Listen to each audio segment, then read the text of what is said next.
السلام علیکم۔ نیلم اسٹوڈیو میں خوش آمدید۔ دین اسلام کا دوسرا ستون نماز ہے۔ قرآن میں جگہ جگہ ایمان کے بعد نماز قائم کرنے کا ذکر ہے۔ نماز بندے کو اپنے رب کے پاس اتنا قریب کر دیتی ہے، اس کے علاوہ دوسرا کوئی عمل نہیں ہے۔ نماز قائم کرنے کی بدولت ہی مسلمان اللہ کی یاد، اس کا قرب، اس کی حضوری اور ہم کلامی جیسی نعمتوں سے فیضیاب ہوتا ہے۔ ایمان کی جڑوں کو مضبوطی صرف اللہ کے ذکر سے ہے۔ جس درخت کو نمی یا پانی نہ ملے تو وہ سوکھنے لگتا ہے، اس لیے وہ پھلنا پھولنا بند کر دیتا ہے۔ اس لیے جس کا دل ایمان سے غافل ہو، اس کا دل مرجھا جاتا ہے۔ نیک اور صالح شخص صرف وہی ہو سکتا ہے جس کے ایمان کی تازگی موجود ہو، اور ایمان اسی کا تازہ ہو سکتا ہے جس کے دل میں اللہ کی یاد بسی ہوئی ہو۔ نماز کی بہت اہمیت ہے۔ مومن اور کافر میں فرق صرف نماز کا ہے، یعنی جو نماز پڑھتا ہے وہ مسلمان ہے، جو نہیں پڑھتا وہ کافر ہے۔ کیا نماز میں آنکھیں بند کرنی چاہیے؟ آنکھیں بند کر کے نماز پڑھنے میں فقہ اسلام کی کیا رائے ہے؟ اس کے لیے ضروری ہے کہ رسول کریم صلی اللہ علیہ وآلہ وسلم کی نماز کیسی تھی۔ حدیث پاک کا مفہوم ہے کہ نماز ویسے ہی ادا کرو جیسے تم نے مجھے ادا کرتے دیکھا ہے۔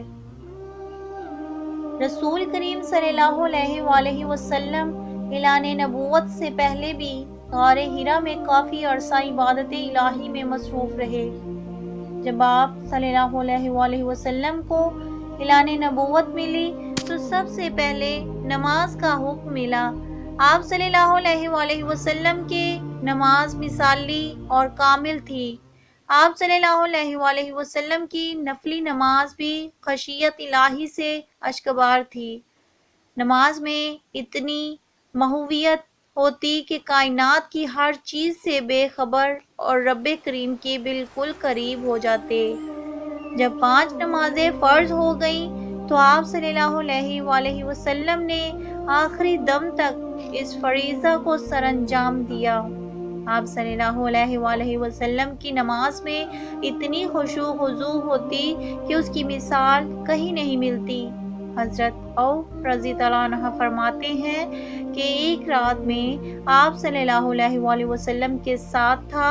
آپ صلی اللہ علیہ وآلہ وسلم نے مسواک کیا، وضو کیا اور نماز کے لیے کھڑے ہو گئے۔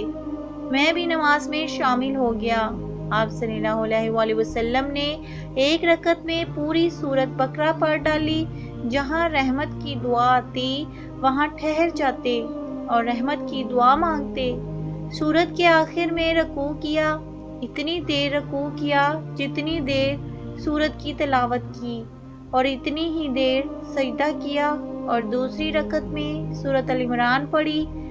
اسی طرح ہر رکعت میں سورت پڑھتے رہے۔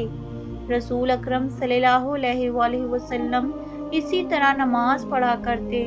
کیا ہم نے کبھی غور کیا کہ ہم کس طرح نماز ادا کرتے ہیں؟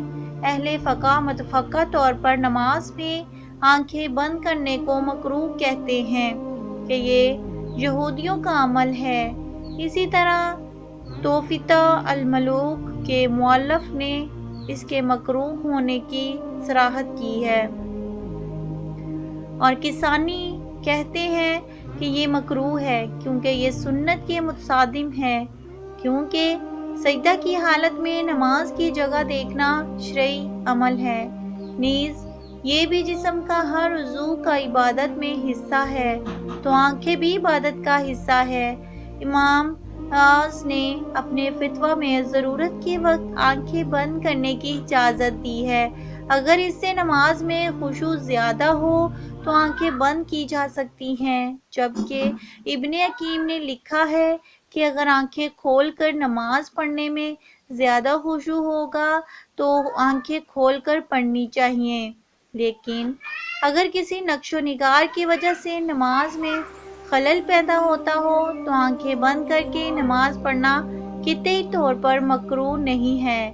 پکا اسلام کی نظر میں دیکھا کہ کیا نماز میں آنکھیں بند کی جا سکتی ہیں؟ بہتر یہی ہوگا کہ آنکھیں کھول کر نماز پڑھنی چاہیے، کیونکہ سجدہ میں نماز کی جگہ دیکھنا ضروری ہے۔ اللہ سے دعا ہے اللہ ہمیں دین کی صحیح سمجھ فرمائے، ہماری نماز میں خشوع و خضوع فرمائے، جیسے آپ صلی اللہ علیہ وآلہ وسلم نے زندگی گزاری ہے اس کے مطابق ہی زندگی گزارنے کی توفیق عطا فرمائے، آمین۔